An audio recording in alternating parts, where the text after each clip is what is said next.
마거더 목사님과 함께 한 시대를, 그리고 대한민국에서 굉장히 유명한 존 파이퍼 목사님 신학자의 최신작 하나님의 섭리와 믿음으로 세우는 계획 섭리라는 책의 일부를 편집해서 소개해 드리려고 합니다. 존 파이퍼는 말합니다. 어떤 계획을 세울 때 만일 주님의 뜻이라면 이라는 전제, 만일 그것이 하나님의 계획이고 뜻이라면 이라는 전제로 계획을 한다면 흔들림이 없는 그런 반석, 토대 위에 세운 계획이 될 것이다. 그냥 내가 자의적으로 어떤 인간적, 인본적인 어떤 목적을 가지고 세운 계획이 아니라 하나님께 기도하고 하나님께 매달리고 말씀을 근거로 해서 세운 계획이라면 그것은 전혀 흔들리지 않는 토대 위에 세운 것 같이 될 것이다 라고 얘기를 하면서 존 파이퍼는 잠언 말씀 두 구절을 얘기합니다. 16장 9절과 19장 21절 지난주에 말씀드렸어요. 사람의 마음으로 자기의 길을 계획할지라도 그의 걸음을 인도하시는 이는 하나님이시니라. 또 19장 21절입니다. 사람의 마음에는 많은 계획이 있어도 오직 여호와의 뜻만이 완전히 서리라. 존 파이퍼가 이 말씀을 근거로 해서 주님의 뜻 가운데 세워진 계획이라면 그 계획은 완전한 계획이다 라고 말하고 있는 거죠. 존 파이퍼는 계획을 세우는 것은 옳은 것이다, 계획을 세워야 된다라고 얘기하면서 계획을 세우지 않으면 하나님의 풍성함을 경험하지 못할 것이다. 단지 방향을 정하지 못하고 그냥 세상에 휘둘려 표류하는 사람이 될 것이다. 그는 계획을 세울 때 하나님의 선한 그리고 하나님의 섭리를 의지해야 된다. 그런 자가 평안을 누린다고 하면서 우리 계획 중에 어떤 구체적이고 디테일한 세세한 부분들이 이루어지지 않아도 하나님의 자비로운 섭리는 결국 하나님의 주관자로서 하나님의 사람들을 바른 길로 인도할 거라는 가치를 이야기하고 있습니다. 그러면 존 파이퍼는 영국의 유명한 시인인 윌리엄 쿠퍼의 시를 소개하면서 하나님의 마음을 이렇게 전합니다. 아둔한 지각으로 주님을 판단하지 말고 다만 그분의 은혜를 신뢰하라. 잔뜩 찌푸린 섭리 뒤에 미소 가득한 그분은 숨어 계시다. 우리가 볼 때는 이 도대체 이게 뭐야? 왜 이런 일이 나에게, 우리에게, 이 교회, 이 민족에게, 이 세상에 나타나는 거야? 라고 하지만 그래 이 맞살을 찌푸리고 불편해하는데 사실은 하나님의 미소 가득한 모습이 그 안에 있다. 이거를 늘 삶에서 느끼시고 그 하나님을 만나는 여러분들이 되시기 바랍니다. 사랑하는 성도 여러분, 여러분 사랑합니다.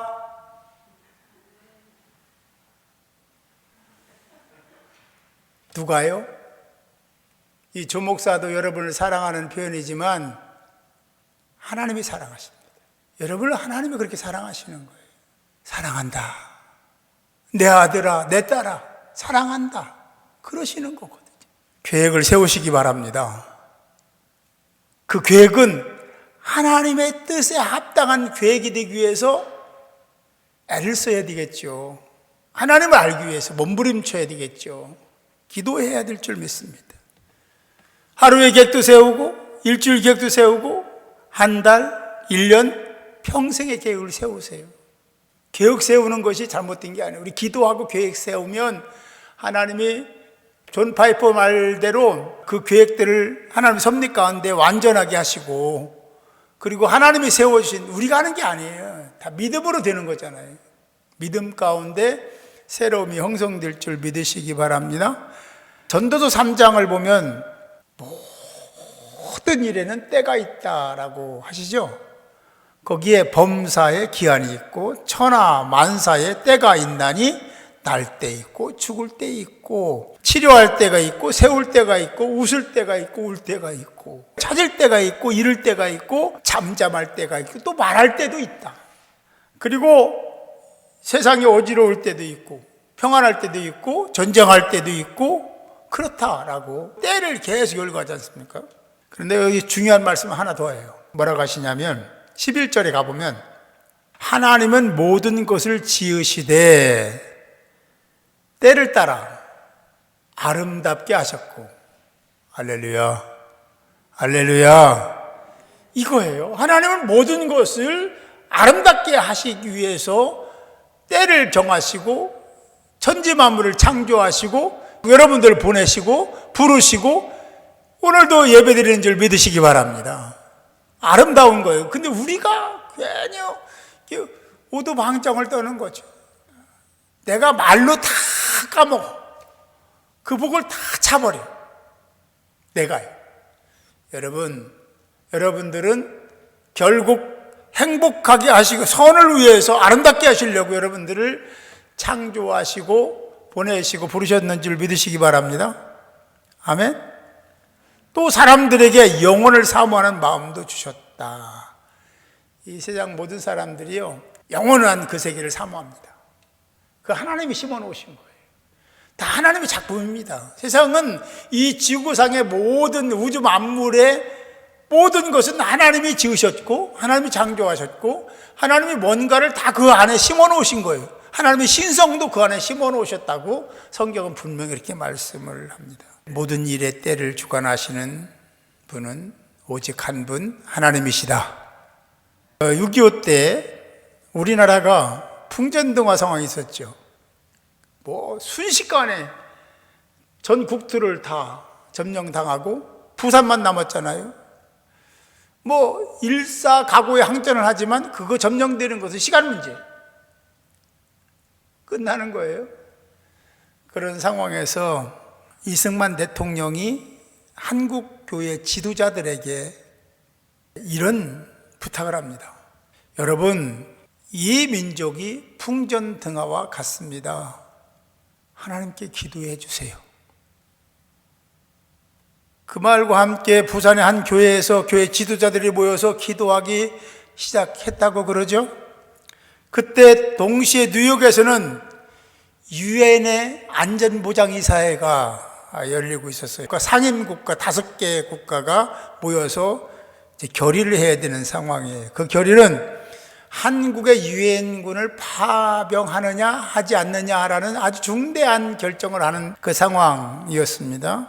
이 중에 5개 국가 중에 한 국가라도 거부권을 행사하면 유엔군은 파병이 안 되는 거예요. 그런데 그때 당시에 국제법의 박사였던 아주 유명한 소련 외상 비센스키가 이런 생각을 해요. 자기가 이 회의에 참석하지 않으면 성원이 되지 않는, 다시 말하면 결정할 수 수가 부족해서 유엔 파병이 안 될 것으로 확신했습니다. 그리고 회의에 참석을 안 한 거죠. 놀라운 일입니다. 비젠스키가 불참했기 때문에 유엔 파병이 결정이 됐죠. 의인들의 기도를 들으시는 하나님이십니다. 이런 일들은요, 세상에 많습니다. 하나님 살아계십니다. 그리고 들으시는 분이죠. 간절한 기도를 들으시는 하나님. 여러분의 기도도 하나님이 들으시는 줄 믿으시기 바라요. 하나님을 신뢰하시기 바랍니다. 이스라엘의 북왕국과 남유다가 있었잖아요. 북왕국은 10개 지파가 모여서, 그렇죠? 10지파의 불신앙으로 인해서 아수르의 멸망을 당하고, 남유다는 여러분 잘 아시는 바벨론에 의해서 패망을 당합니다. 그런데 이 바벨론은 또 페르시아, 바사왕국의 멸망을 당하고, 페르시아는 유대인 유화 정책을 써서 자신의 신을 마음껏 섬기도록 했습니다. 여러분, 그냥 가능한 일이 아니잖아요. 그리고 그들은 그때 더 정신 차리고 하나님을 부르고 기도를 하는 일들이 그들에게 있었습니다. 예레미야 29장 7절입니다. 너희는 내가 사로잡혀 가게 한 그 성읍의 평안을 구하고, 그들에게 얘기한 것은 뭐냐면, 이런 상황이 되면 사람들에게 하나님 어디 계십니까? 이렇게 얘기할 수 있는 상황이잖아요. 근데 하나님은요, 절대로 하나님 백성을 버리신 적도 버리시지도 않습니다. 확실합니다. 한 번도 그런 적이 없어요. 근데 우리가 자꾸만 버림받은 것처럼 생각하면 안 돼요. 그때 당시도 그렇게 생각할 수 있는 여지가 충분히 있었죠. 그런데 그들이 뭐라고 하냐면, 너희는 내가 사로잡혀 가게 한 그 성읍의 평안을 구하고, 거기 가서 포로들이 예루살렘의 평안을 위해서 기도하라? 자기들도 막 그런 상황인데 포로잖아요. 그를 위해 여호와께 기도하라. 이는 그 성읍이 평안함으로, 그들이 기도한 예루살렘 성이 평안함으로. 그 다음에 중요해요. 너희도 평안할 것임이라. 할렐루야. 이 원리를 알면요, 충북이도 안 할 수가 없어요. 이 원리를 알면 어떻게 기도 안 합니까? 자기를 위해서 기도하는 게 아니라, 아니 지금 포로로 끌려와서 이 하나님 살아계십니까? 죽었습니까? 이런 상황이잖아요. 그런데 너희들 기도해라. 그런데 너희들이 떠나온 그 예루살렘을 위해서, 그 성읍을 위해서 기도해. 그러면 지금 여기 기도하는 너희에게 내가 뭐를 주냐면 평안을 줄 것이다. 이 원리를 잘 사용하는 여러분들이 되시기 바랍니다. 하나님은 그러신 분, 언제나 똑같아요. 그리고 10절에서 이런 말씀을 하십니다. 여호와께서 이와 같이 말씀하시니라. 바벨론에서 70년이 차면 내가 너희를 돌보고 나의 선한 말을 너희에게 성취하여 너희를 이곳으로 돌아오게 하리라. 이곳은 예루살렘이죠. 그러면서 하나님이 11절에서는 이렇게 말씀하세요. 여호와의 말씀이니라. 너희를 향한 나의 생각을 내가 안다. 그렇지, 너희를 향한 내 생각을 내가 다 잘 알지 않냐. 하나님이 그러시는 거예요. 자신에게 그렇게 말씀하시면서 평안이요 재앙이 아니니라. 그게 재앙이 아니야. 재앙이 아니라 오히려 평안이야. 이해가 돼요? 그들이 재앙당했잖아요. 그 이상 큰 재앙이 어디 있겠어요? 심판당했잖아요. 그런데 재앙 심판도 아니고 평안이다. 또 하나, 너희에게 미래와 희망을 주는 것이니라. 우리가 하나님을 잘 모르면 곡해할 수가 있습니다. 하나님을 잘 알면 아멘이 돼요. 모든 시련과 역경과 환난은, 그리고 행복과 즐거움과 그런 희로애락 전부가 결국을 향한 과정일 뿐입니다. 중요한 것은 그 가운데에서 하나님을 얼마만큼 신뢰하느냐, 이걸 보시는 거예요. 늘 보십니다. 정말 하나님을 얼마나 신뢰하고 결정을 하고 선택을 하고 말을 하고 행동하는지를 늘 보시는 거예요. 여기에 합격되시는 여러분들이 되시기 바랍니다. 이 하나님의 테스트의 말입니다. 그것이 재앙이 아니라 평안이요 너희에게 미래와 희망을 주려는 것이다 라는 그 말들을, 이 말들을 하면서 본문 11절 속에 번역되지 않은 말이 하나 있는데 호세보라는 말입니다. 그 의미는 이런 거예요. 무엇을 고안해내는 것. 다시 말하면 인간의 차원과는 전혀 다른 깊고 오묘한 하나님의 생각이 11절 말 안에 있는 거예요. 전체를 담고 있는 거죠. 이게 하나님의 섭리입니다. 하나님의 뜻입니다. 하나님은 모든 것을 결국을 나쁜 것으로, 악으로, 재앙으로, 심판으로가 아니라 그들을 평안하게 하고 그들의 미래와 장래를 보장해 주기 위한 것이다 라는 의미를 담고 있습니다. 지금 현재적으로 이들은 포로입니다. 바벨론으로 포로로 끌려가서 거기서 살고 있는 거 아닙니까? 그런 상황에서 이 하나님 말씀은요, 과거, 현재, 미래를 우리가 잘 알아야 되지만 여기는 미래 얘기를 하는 거잖아요. 근데 이미 이루어진 겁니다. 히브리적 사고를 우리가 알아야 돼요. 이루어진 거예요, 이미. 그리고 말씀을 받아야 돼요. 어쨌든 여기도 지금 예언적 선포와 같은 말씀이지만 하나님이 이미 그렇게 하신 거예요. 그렇게 또 하셨고 그 결과도 우리가 잘 알고 있습니다. 호세부, 평안과 미래의 그리고 희망을 주려는 것이 호세부, 하나님의 오묘한 섭리다 라는 거죠. 이 섭리가 지금도 유지되고 있고 앞으로도 진행이 될 줄 믿으시기 바랍니다. 여러분 가정과 여러분의 삶 속에, 그리고 이 교회와 민족 속에 하나님의 섭리가 있는 거예요. 우리는 잘 모르지만 이미 진행되고 있고 이끌어 가시고 계신 거예요. 그걸 바라보고 지금 현실 속에서 낙담하고 절망하고 나 이거 하나님의 징계를 받아 심판을 받는다고만 하지 말고 하나님을 다시 만나야 된다는 생각 속에 다시 여러분들의 마음을 추스리고 주님의 이름을 부르고 여호와 앞에 엎드리는 복된 자들이 되시기 바랍니다. 하나님의 약속에는 언제든지 하나님의 약속에는 전제되는 조건이 있습니다. 여기도 조건이 있어요. 12절 13절인데 너희가 내게 부르짖으며 기도하면 내가 너희들의 기도를 들을 것이요. 13절 너희가 온 마음으로 나를 구하면 나를 찾을 것이요 나를 만나리라. 어떤 단어가 여러분 마음에 쏙 들어왔습니까? 부르짖어라, 온 마음으로 구하라. 이것도 중요한 기도자의 자세와 태도입니다. 그런데 더 중요한 말이 있습니다. 어떤 거예요? 하나님의 요구 요청이 있습니다. 인간의 행위나 생활 방식을 나타내는 말이기도 한데요, 기도 행위를 나타내는 할라크라는 말입니다. 할라크. 이거 무슨 얘기냐면 한국 말로는 와서, 내게 와서 기도해라.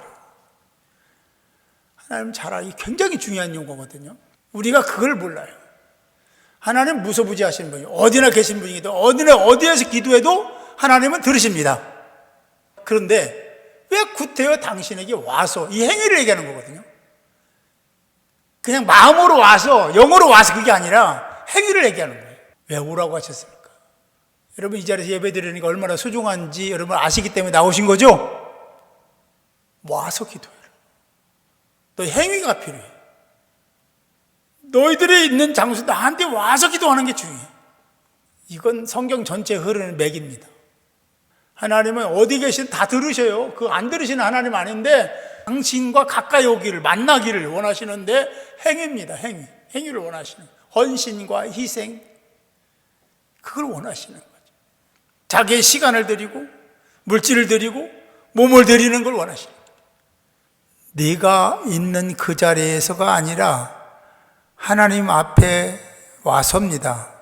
이것은 복잡한 세상의 현장, 얼마나 얽히고 설켰습니까? 그 상황에서가 아니라 현장을 떠나서 거룩한 장소에 오라는 뜻입니다. 구별되라는 행위 명령을 하고 있는 거죠. 징계를 받은 포로들이지만 그들은 하나님의 일부였습니다. 그들은 하나님의 징계를 받고 그 때문에 포로로 끌려가서 70년 동안 외국에서 살고 있지만 그들은 여전히 하나님의 백성이었고 하나님의 일부였다는 거예요. 저와 여러분도 어디에서 어떤 일을 하든지 하나님 여러분들을 등지고 버린 것이 아니라 가만 생각해 보세요. 혹시 그렇다면 내가 등진 겁니다. 내가 뒤돌아선 거예요. 하나님을 멀리한 거지 하나님이 그런 적이 없어요.